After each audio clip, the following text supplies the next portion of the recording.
जाची कि दे एठी तमे अछ आ मु अछि ए विशाल गंगा नदी प्रदेश रे ये गंगा नदी को आउ केही नाहंती गोटे 8 वर्षर झियो जेती कथा बुझी पारिबो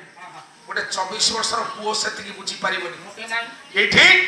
पचारले कहला हे बाबाजी तमे जहा कहूछ मु जानी सालणी मु बुझी सालणी जे हेले मु विवाह योग्य ही नाही तमे दासे कहिले कहले लुचि करी देखा मोर विरती लुचि करी देखा मोर विरती हम ताकले पुरे करती ताकले पुरे करती गुरु पत्नी होए दे उतामर पत्नी होए दे उतामर ओखामय छरे मरे धेन ओखामय छरे मरे धेन ओखामय बेकोरे मा कराए ओखामय बेकोरे मा कराए ओखामय देखो पुताए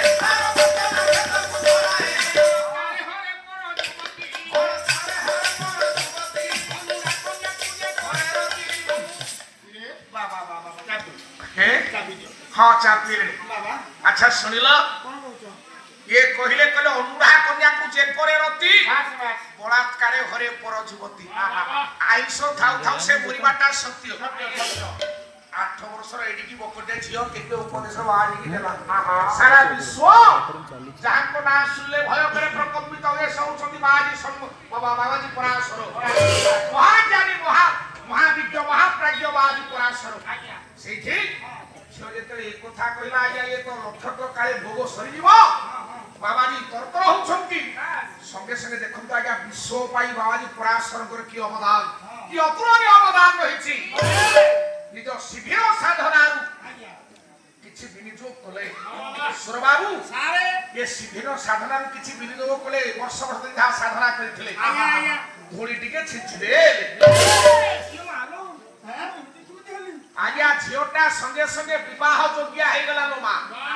ये झियो जेतले विवाह योग्य हे जाईछि तमे कोन मंत्र तंत्र जानतो कि कहले आ जेरी करना तो अनुराधा कन्या थिलु ए विवाह योग्य हेलु हां आसो मो पाखकु आ गोटे कथा मु सिना विवाह योग्य हे गनी हां क्या सिया बाकी आज्ञा कइबर्त कन्या से ए माछ भलिया गंध होउची वासना होउची ए मा टिके से खाइबार जे आसु खाली पिला अरे मु तो वासना वासना होउची खाली 10 मिनिट तेरो आज्ञा पूरी बाजी चिंता कले पूरी शिविर साधनारु किछि विनियोग कले आउ टिके धुली छिंची देले ए मा जोजने पर्यंत झियोटा बासिला जोजन पर्यंत झियोटा बासिबारु ए झियोटीर नाम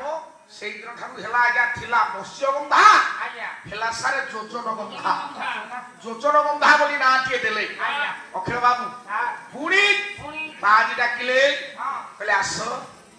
कहूची मु कहले कुआरे आज्ञा पळेले कि जहा हो धन्यवाद आपण माने सभा को सुंदर पढ़ा अखिल बाबा ये ठीक पुणी डाकिले कहले अरे आसो कोन ओहो ये झियो बड़ चतुरी कला हे बाजी एटा पूरा दिन बेला कभी समाज भंग प्रमाण कर कहिले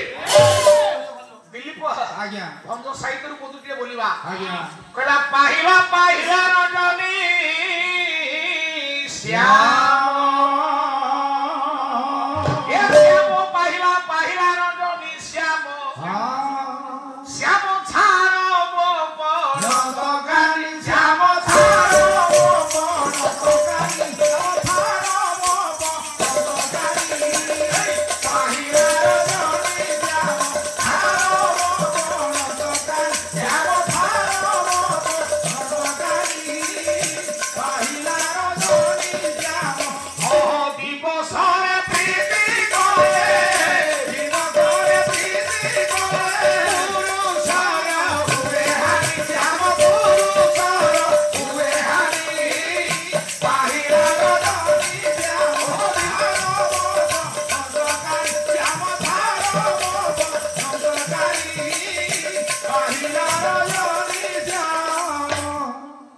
कहिले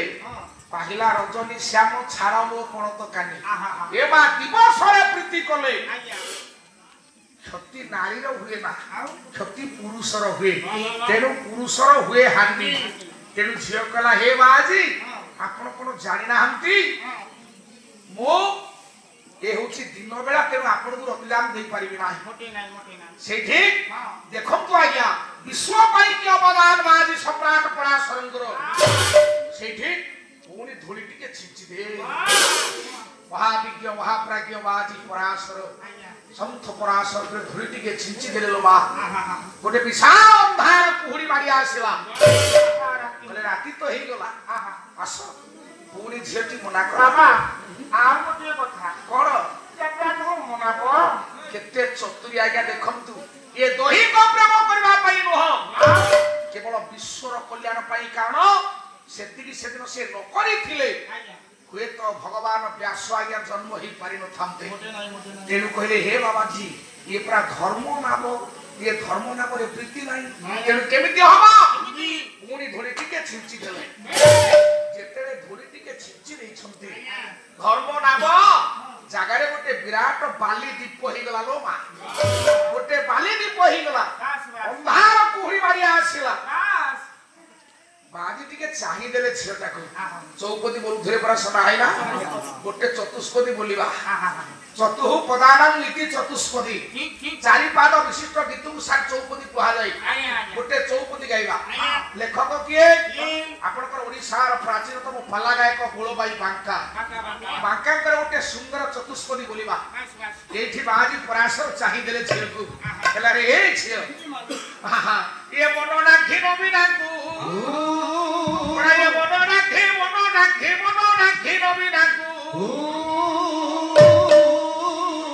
ମନ ନାଖି ନବୀନାଙ୍କୁ ମୁଁ ପାଇବି କି ରସେ ମହିମି କି ପାଇବି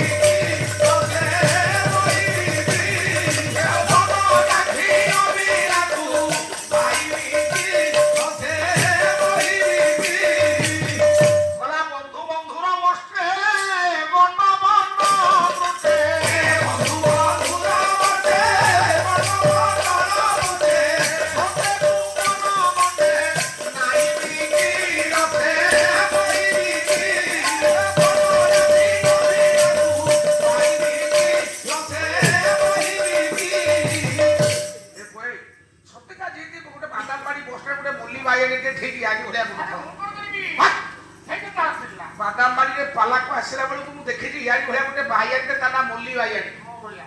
ପାଟି କଥା ମୋ ସମ୍ପ୍ରଦାୟର ଭାଇମାନେ ବସିଛନ୍ତି ଜ୍ଞାନୀ ବାପା ମା ପାଲା ରୂପକ କୋଠା ଘରକୁ ସାରେ ରଙ୍ଗାୟିତ କରେ ଚତୁଷ୍ପଦୀ ରୂପକ ରଙ୍ଗ ପାଲା ହଉଛି ଗୋଟେ କୋଠା ଘର ଇଏ କୋଠା ଘରରେ ରଙ୍ଗ ନ ଲାଗିଲେ ସୁନ୍ଦର ଲାଗିବ କି ତେଣୁ ପାଲା ରୂପକ କୋଠାରେ ରଙ୍ଗ ହଉଛି ଚୌପଦୀ ଏଇଠି କୋଉଠି ଭାଷା କହିଲେ କୋଲା ରସ ପୂରିତ କୁଚ ଦିଶେ କେରେ ସୁସଞ୍ଚ ରସ ପୂରିତ କୁଚ ଦିଶେ କେରେ ସୁସଞ୍ଚ ରସ ପୂରିତ କୁଚ ଦିଶେ କେରେ ସୁସଞ୍ଚ ରସ ପୂରିତ କୁଚ ଦିଶେ କେରେ ସୁସଞ୍ଚ ସତେ ସେ କରୁ ଅର୍ଥ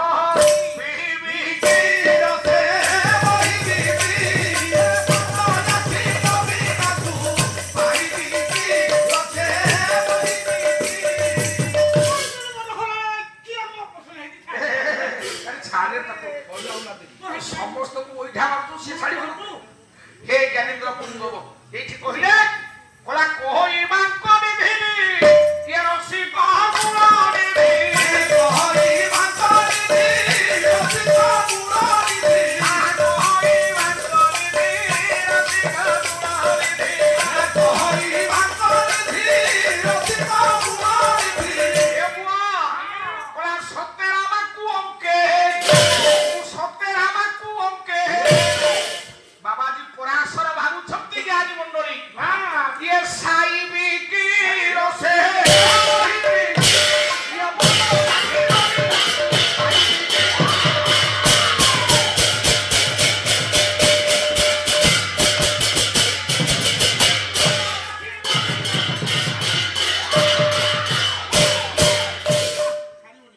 ଆଜ୍ଞା ସେଠି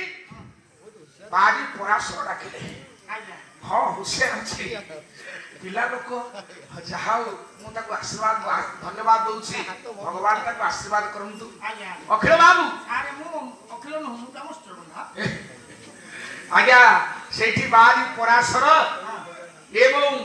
ଆପଣ ମାନଙ୍କର ଯୋଜନ ବନ୍ଧା ସହିତ ମିଳନ ହେଲା ପିଲାଟିଏ ଜନ୍ମ ହେଲା ବାବା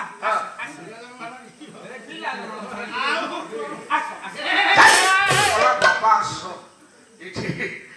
ହେ ଜ୍ଞାନେନ୍ଦ୍ର ପୁଙ୍ଗବ ସେଇଠି ଆଜ୍ଞା ପୁଅଟିଏ ଜନ୍ମ ହେଲା ଏ ମା ପୁଅର ବର୍ଣ୍ଣ ଥିଲା ଜନ୍ମ ସମୟରେ କଳା ତେଣୁ ପରାଶର ସେ ପୁଅ ନାଁ ଦେଲେ ସାର୍ କୃଷ୍ଣ ସେଇଠି ପରାଶର ନାଁ ଦେଲା ଆଜ୍ଞା କୃଷ୍ଣ ଆଉ ଦୈପାୟନ କାହିଁକି ହେଲା ନା ବାଲି ଦ୍ୱୀପରେ ଜନ୍ମ ହବାରୁ ଏ ବାଲି ଦ୍ୱୀପରେ ଜନ୍ମ ହବାରୁ ସେ ପିଲା ନାଁ ହେଲା କୃଷ୍ଣ ଦୈପାୟନ ଆଜ୍ଞା ତାଙ୍କ ନାଁ ତ କୃଷ୍ଣ ଦୈପାୟନ ନୁହଁ ପାଗଲା କଣ ଛୋଟିଆ କଥା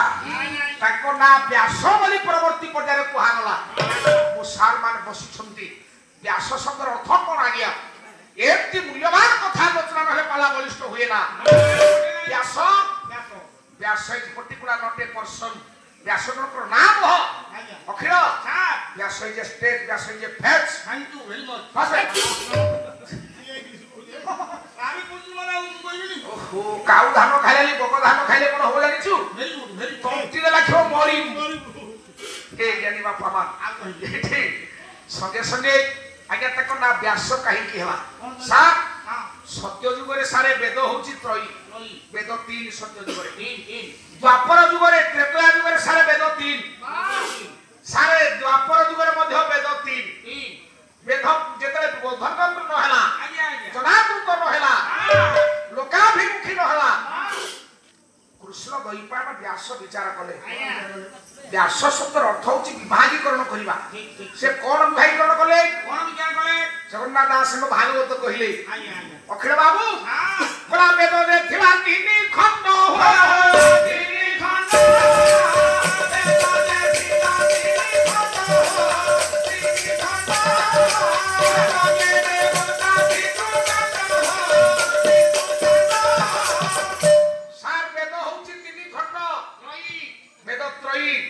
সত্যরে মধ্যে সেই তেতয়ারে সেই দ্বাপরে সেই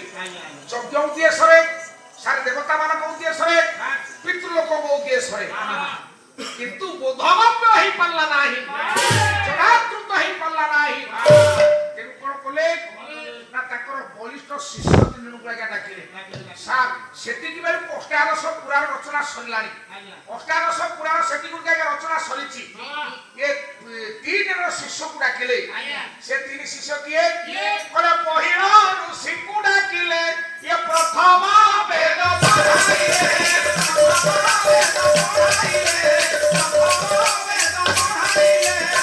পহিল নামক বাজি ভগবান ব্যাসঙ্কর পট শিষ্য তাଙ୍କ ନାଁ ହଉଛି ସାର ପହିଲ ଇଏ ପହିଲ ନାମକ ଋଷିକୁ ଡାକିଲେ ପ୍ରଥମ ବେଦ ହଉଛି ମା ଋଗ୍ବେଦ ଋଗ୍ବେଦ ଦାୟିତ୍ୱ ଦିଆଗଲା ତାପରେ କଲା ଜୟୀ ମୁନିକୁ ଦେଲା ଶ୍ୟାମ ଇଏ ଚନ୍ଦ୍ରକୁ ବଳି ସବାୟନ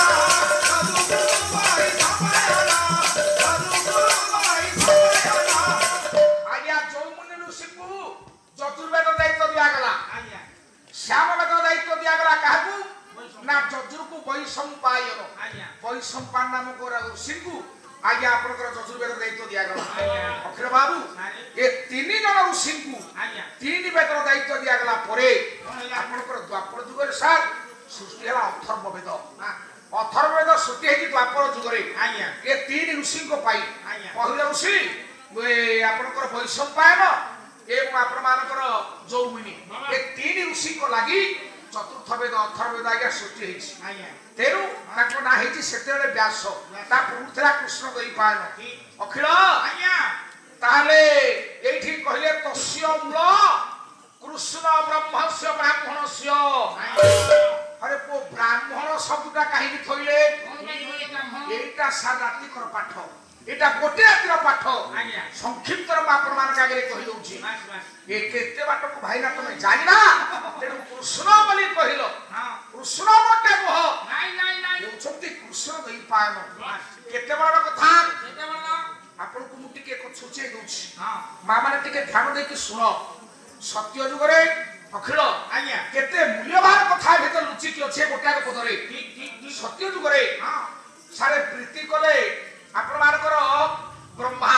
ବ୍ରହ୍ମା ଉର୍ବଶୀ ଉର୍ବଶୀ ସହିତ ପ୍ରୀତି କଲେ ଆଜ୍ଞା ମାନ ଗୋଟେ ପିଲା ଜନ୍ମ ହେଲା ସେ ପିଲାଟିଏ ତାରା ବଶିଷ୍ଠ ବଶିଷ୍ଠ ବ୍ରହ୍ମାସ୍ୟ ଉର୍ବଶୀ ଭାଗ୍ୟା ଆଜ୍ଞା ପୁତ୍ର ବଶିଷ୍ଠ ମେ ବଚ ହଁ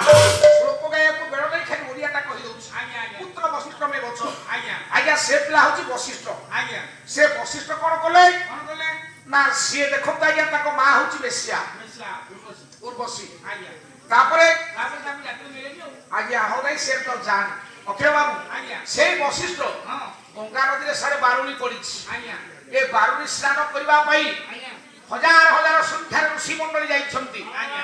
ହେଲେ ହେଲେ ଅରନ୍ଧୃତି ନାମକ ଗୋଟିଏ କୁମାରୀ ଝିଅ ଆଜ୍ଞା ଚଣ୍ଡାଳୁଣୀଟିଏ ବାସ୍ ବାସ୍ ଗଙ୍ଗା ନଦୀ ପଥ ଆଜ୍ଞା ପରିଷ୍କାର କରୁଛି ହଁ ଅର୍ଦ୍ଧେକ ଯୌବନ ଦେଖାଯାଉଛି ଆଉ ଅର୍ଦ୍ଧେକ ଯୌବନ ଆବୃତ ହେଇଛି ବାବାଜୀଙ୍କ ନଜର ପଡିଗଲା ଆଜ୍ଞା ବାବାଜୀଙ୍କ ନଜର ପଡିଗଲା ନେତ୍ରର ସନ୍ତାନ ଆଜ୍ଞା ଜନ୍ମ ହେଇଗଲା ଅର୍ଦ୍ଧେକ ଯୌବନ ଖାଲି ଦେଖା ଯାଉଥିଲା ବୋଲି ବାବାଜୀ ଚାହିଁଦେଲେ ପିଲାଟେ ଜନ୍ମ ହେଇଗଲା ସେ ପିଲା କିଏ ବଶିଷ୍ଠକୁ ତାଙ୍କ ବାଟରେ ପଳେଇଲେ କିନ୍ତୁ ପିଲାକୁ ଆଜ୍ଞା ନେଲେନି ଏ ମା ଏ ଛୁଆଟାକୁ ଅରନ୍ଧୁତି ଚଣ୍ଡାଳୀ ଛୁଆଟାକୁ ଧରିକି ଗଲା ସେ ପିଲା ସିଦ୍ଧିର ସାଧନାରେ ଉପନୀତ ହେଲା ଯେତେବେଳେ ସିଦ୍ଧି ସାଧନାରେ ପହଞ୍ଚିଗଲା ସେ ପୁଅ କିଏ ଆଜ୍ଞା ସେ ଆପଣଙ୍କର ହଉଛନ୍ତି ଶକ୍ତି ମୁନି ତା ନାଁ ଦେଲା ମା ଶକ୍ତି ବୋଲି ପୁଅ ଦେଖେ ବ୍ରହ୍ମା ମା ହଉଛି ବେଶିଆ ପୁଅ ହଉଛି ବ୍ରାହ୍ମଣ ବଶିଷ୍ଠ ବୋପା ବ୍ରାହ୍ମଣ ବୋଲି ବଶିଷ୍ଠ ବ୍ରାହ୍ମଣ ହେଲେ ସେଇ ବଶିଷ୍ଠ ଆଜ୍ଞା ପ୍ରୀତି କଲେ ଅରନ୍ଧୁତି କି ମା ହଉଛି ଚଣ୍ଡାଳୁଣୀ କିନ୍ତୁ ପିଲା ଶକ୍ତି ଜନ୍ମ ହେଲା ଆଜ୍ଞା ଶକ୍ତିକୁ ଆଜ୍ଞା ଅନ୍ୟମାନେ କଣ କହିଲେ କି ବାପା ବଶିଷ୍ଠ ବ୍ରାହ୍ମଣ ଥିବାରୁ ମା ଚଣ୍ଡାଳୁଣୀ ହଉ ପଛକେ ଇଏ ଶକ୍ତି ମୁନି ହେଇଗଲେ ବ୍ରାହ୍ମଣ ପୁଅ ସେଇ ଶକ୍ତି ମୁନି ଯାଉଛନ୍ତି ମା ଗାଁ ଦାଣ୍ଡରେ ଏ ଗାଁ ଦାଣ୍ଡରେ ଗଲା ପରେ ସେଦିନ ଗୋଟେ କେଳା ପୁଅ ଆଜ୍ଞା ଏ ତଳେ ବାଜା ବଜାଉଛି ଉପରେ କେଳୁଣି ଆଜ୍ଞା ବାଉଁଶରାଣୀ ଖେଳ ଖେଳୁଛି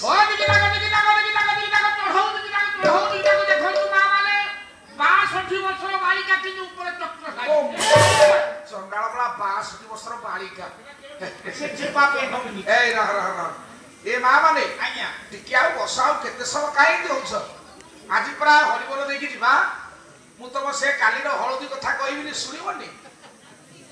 ହଁ ମାଲ ଅଳ୍ପ ସମୟ ମୋ ମା ପରା ଆଉ ଅଧଘଣ୍ଟେ ବସ ମୋର ଆଡେ ଆଉ ଅଧଘଣ୍ଟେ ବସ ଜମା ଯାଅନି ଆଉ ସମସ୍ତେ ଶେଷ ବେଳକୁ ହୋଳି ପକେଇ ଗଲେ ତମ ପୁଅର ମଙ୍ଗଳ ସ୍ୱାମୀର ମଙ୍ଗଳ ପରିବାରର ମଙ୍ଗଳ ଗାଁର ମଙ୍ଗଳ ବିଶ୍ୱର ମଙ୍ଗଳ ମୋ ମା ମାନେ ପରା ଅଳ୍ପ ସମୟ ବସ ମୋ କଥା ଇଏ ଛୋଟିଆ କଥା ଟିକେ ରକ୍ଷା କର ଅଖିଳ ସେଦିନ ହେ ଜ୍ଞାନୀ ବାପା ମା ଏଇଠି ଆଜ୍ଞା ଉପରେ କେଳୁଣି ବୁଲୁଛି ବାବାଜୀ ଶକ୍ତି ମୁନି ସେଇ ବାଟ ଦେଇକି ଆଜ୍ଞା ଯାଉଛନ୍ତି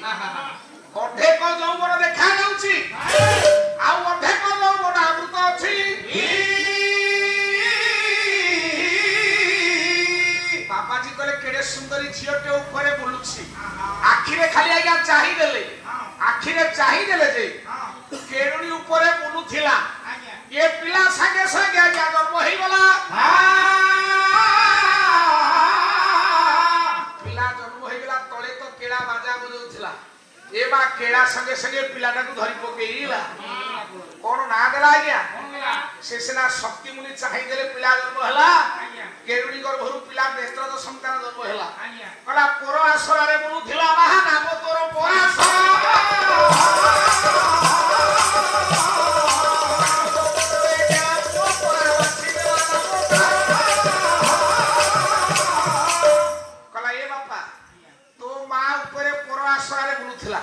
ତେଣୁକରି ଆଜିଠାରୁ ତ ନାଁ ହଉଛି ପରାଶର ଆଜ୍ଞା ଇଏ ଗୋଟିଏ ପ୍ରମାଣ ଗଲା ଆପଣଙ୍କର କୃଷ୍ଣ ସିଂହ ମହାଭାରତ କହିଲେ ପଳାଶ ବନରେ କେଳୁଣି ସହିତ ପ୍ରୀତି କରି ଇଏ ପିଲା ଜନ୍ମ କରିଥିଲେ ବୋଲି ଆଜ୍ଞା କୃଷ୍ଣ ସିଂହ ମହାଭାରତ କହିଲେ ପଳାଶ ବନରେ ଏ କେଳୁଣି ସହିତ ପ୍ରୀତି କରି ପିଲା ଜନ୍ମ ହୋଇଥିଲା ବୋଲି ପରାଶର ହେଲା କିନ୍ତୁ ଭଗବାନ ବ୍ୟାସଙ୍କ ମହାଭାରତ କହନ୍ତି ପରାଶର ନାମକ ଗୋଟିଏ ଗିରିକନ୍ଦର ଅଛି ସେ ଗିରିକନ୍ଦରରେ ये केउनी सहित प्रीति करी पिला जन्म हवन ना देले पराशर हे बरेण्य ज्ञानी बापा मा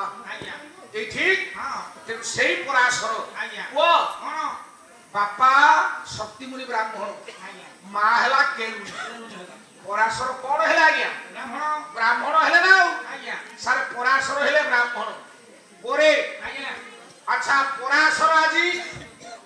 ଏଠି କୈବର୍ତ୍ତ କନ୍ୟା ସହିତ ପ୍ରୀତି କଲେ ଜନ୍ମ ହେଲା କିଏ ଜନ୍ମ ହେଲେ ଭଗବାନ ବ୍ୟାସ ଓ ବ୍ୟାସ କଣ ହେଲେ ବ୍ୟାସ ହେଲେ ସାର୍ ବ୍ରାହ୍ମଣ ଆଚ୍ଛା ଏ ମା ଯୋଉ ଜାତିର ହଉ ବାପା ବ୍ରାହ୍ମଣ ବୋଲି ସେ ପିଲା ହେଲେ ବ୍ରାହ୍ମଣ ମହାଭାରତର ଅୟମ ଆରମ୍ଭ ଆଜ୍ଞା ଇଏ ଚିତ୍ରବୀର୍ଯ୍ୟ ମରି ଯାଇଛନ୍ତି ଉତ୍ତର ଭାରତକୁ ଯୁଦ୍ଧ କରିବା ପାଇଁ ଗଲେ ଅଖିଳ ବାବୁ ସେ ଯୁଦ୍ଧରୁ ଆଉ ଫେରିଲେ ନାହିଁ ଉତ୍ତର ଭାରତରେ ମଲେ କିଏ ସେ ନା ଚିତ୍ରବୀର୍ଯ୍ୟ ବିଚିତ୍ର ବୀର୍ଯ୍ୟଙ୍କୁ ସାରେ ଯକ୍ଷ୍ମା ରୋଗ ହେଲା ସେ ମଧ୍ୟ ମଲେ ଏଇଠି ଆପଣଙ୍କର ଅମ୍ବିକା ଏବଂ ଅମ୍ବାଳିକା ଏ ଦି ବହୁ ଯାକ ବିଧବା ହେଇଗଲେ ଯେତେବେଳେ ଦି ଜଣ ଯାକ ସ୍ୱାମୀ ମରିଗଲେ ଦିଟା ଯାକ କ୍ଷତ୍ରିୟ ବହୁ ଆଜ୍ଞା ବିଧବା ହେଲେ ଏ ବିଧବା ଯେତେବେଳେ ହେଲେ ଓ ଜ୍ଞାନୀ ପୁଅ ବିଧବା ହେଲା ପରେ ମା ପଠେଇଲେ ପୁଅ ବ୍ୟାସକୁ ଏ ବଂଶ ରକ୍ଷା କରିବା ପାଇଁ ସାରେ ବଂଶ ରକ୍ଷା କରିବା ପାଇଁ ଯେତେବେଳେ ପଠେଇଲେ ଇଏ ତ ଦେଢଶୁର ଭାଇ ବୋହୁ ସହିତ କେମିତି ପ୍ରୀତି କରିବେ ପ୍ରଥମରେ ଅମ୍ବିକାଙ୍କ ଉପରେ ପ୍ରବେଶିଲେ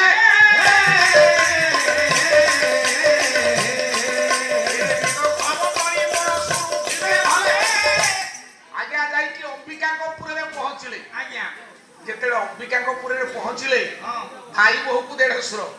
ଭାଇ ବୋହୂ ଦେଢଶୁର ବିରତି ହଉଛି ଅମ୍ବିକାଙ୍କ ପାଖରେ ପହଞ୍ଚିଲା ବେଳକୁ ଅମ୍ବିକା ଆଖି ବୁଝି ଦେଲେ ବ୍ୟାସ ଆଖି ବୁଝି ଦେଲେ ଅମ୍ବିକା ଆଖି ବୁଝି ଦେଲେ ଆଖି ବୁଝି ଏ ପ୍ରୀତି କରୁଥିବାରୁ ଆଜ୍ଞା ତ ମୋର ସାର୍ କହି ସାରିଲେଣି ଅନ୍ଧ ପୁଅ ଜନ୍ମ ହେଇଗଲା ଆସିକି ମା ପାଖରେ ପହଞ୍ଚିଲେ କହିଲେ ଏ ମା ମୁଁ ଅମ୍ବିକାଙ୍କ ଉପରକୁ ଯାଇଥିଲି ପୁଅଟିଏ ଜନ୍ମ ହେଇଛି ଅନ୍ଧ ପିଲାଟା ମା କହିଲେ ବିଶାଳ ଭବ୍ୟ ହସ୍ତିନା କଟକ ପାଇଁ ଏ ଅନ୍ଧ ପିଲା ଯଥେଷ୍ଟ ନୁହଁ ତୁ ଆଉ ଥରେ ଯା ତେଣୁ ଅମ୍ବାଳିକା ପୁର ପରେ ବ୍ୟାସ ଏବେ ଗଲେ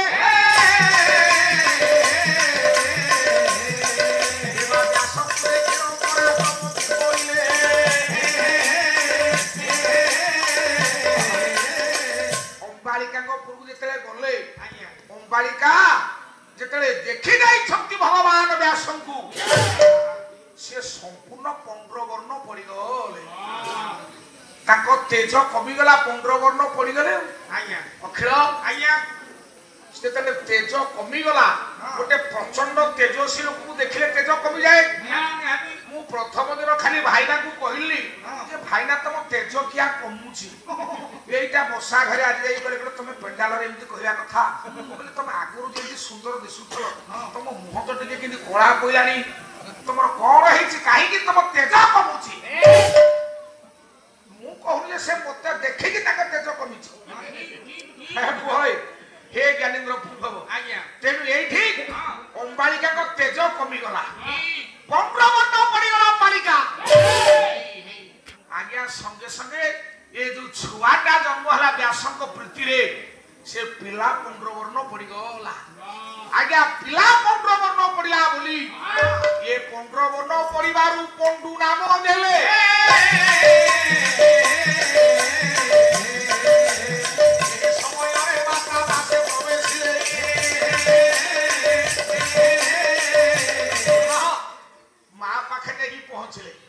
अंबालिका सहित प्रीति करी पुणी पिलाटी जन्म होईछि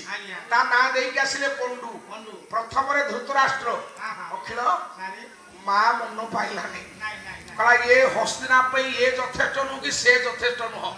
तू आउ थरे ना व्यासकर मन नथिले सुधा आज्ञा ए बा माने भाई बहु को हरण करबा पे आउ थरे व्यास गले अंबिका मना कर देले बोले प्रभु आपन को तेज आमे सही पारु अंबालिका को पाखरे पहुंचिले अंबालिका हाथ जोड़ी देले कहले प्रभु आपन को प्रचंड तेज को आमे सह्य करि पारु ना कहले मां तो पठेई छी जिबी कोड़े आगे राजप्रासाद पाखरे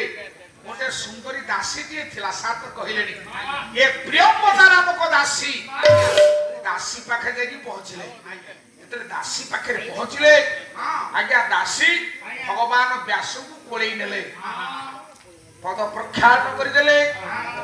ଏବଂ ସୁନ୍ଦର ଭାବରେ ପାଛୋଟିକି ନେଲେ ତାଙ୍କର ଶଯ୍ୟା ସାଇନି ହେଲେ ଶଯ୍ୟା ସାଇନି ହେଲା ପରେ ଆଜ୍ଞା ପୁଅଟିଏ ଜନ୍ମ ହେଲା ଏଇଠି ବ୍ୟାସ ଆସିକି ମା ପାଖରେ ପହଞ୍ଚିଲେ କହିଲେ ମା ନା କଣ ନା ଏଥର ଗୋଟେ ବଢିଆ ପୁଅ ଜନ୍ମ ହବ ଆରେ ସେ ବଢିଆ ପୁଅ କିଏ କିରେ ସେ ବଢିଆ ପୁଅ ହଉଛନ୍ତି ଭକ୍ତ ଦାସୀ ପୁତ୍ର ବିଦୁର ବାପା ମାନେ କାହିଁକି ଏ କଥା କହିଲି ବ୍ରହ୍ମା ପ୍ରୀତି କଲେ ବେଶ୍ୟାକୁ ପିଲା ଜନ୍ମ ହେଲା ଯେ ବ୍ରାହ୍ମଣ ହେଲା ଯେହେତୁ ବ୍ରହ୍ମା ବ୍ରାହ୍ମଣ ବଶିଷ୍ଠ ପ୍ରୀତି କଲେ ଚଣ୍ଡାଳୁଣୀକୁ ପିଲା ଜନ୍ମ ହେଲା ଶକ୍ତି ଆଜ୍ଞା ଶକ୍ତି ମୁନି ହେଲେ ବ୍ରାହ୍ମଣ ଯେହେତୁ ବଶିଷ୍ଠ ବ୍ରାହ୍ମଣ ମା ଯୋଉ ଜାତିର ହଉ ସେଇ ଶକ୍ତି ମୁନି ପ୍ରୀତି କଲେ କେଳୁଣୀକି ଜନ୍ମ ହେଲେ ପରାଶର ମା ଯୋଉ ଜାତିର ହଉ ବାପା ବ୍ରାହ୍ମଣ ବୋଲି ये पिला गुड़ाक सब ब्राह्मण हेले सार आज्ञा कौन निद लगे कि आउ अल्प समय छाड़ा बस आज आपको आते गले छाड़बी मो संप्रदायर भाई आप सारे जड़े वरिष्ठ कलाकार अखिल बाबू हौ हौ सारे आपको बाध्य कर मत क्षमा करेंगे ये बाप ब्राह्मण बोली सब आज्ञा पिलारा ब्राह्मण हेले हरे व्यास कौन ब्राह्मण ताले धृतराष्ट्र पंडु कौन हेले क्षत्रिय एठारे कहीं पाई मूल बदलिला मो भाई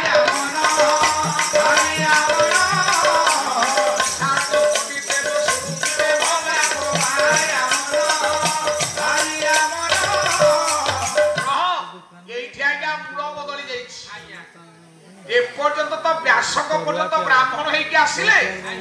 एइठी धृतराष्ट्र पंडु जन्म हला बेलकु ये ठीक एदि क्षत्रिय जन्म हेले ब्राह्मण होबा कथा एठी तो ब्राह्मण पिला ब्राह्मण होबा कथा ना अखिल एठी सेठी पाई भगवान व्यास निजे लिखिले ए मो थारु सम्मुत हेइछंती बोली कृष्ण ब्रह्म ब्राह्मणस्य ए माने मो थारु जन्म होइछंती कृष्ण ब्रह्म ब्राह्मण होइछंती व्यास तेनु कृष्ण नुह कृष्ण ब्रह्म ब्राह्मणस्य अच्छा एठी काहे कि द्रौपायन व्यास को लिखा गला सेठी काहे कि लिखा गला तस्य मूल धृतराष्ट्र महामुनि अखिल बोले दुर्योधन मनोन्मय विशत्रुमः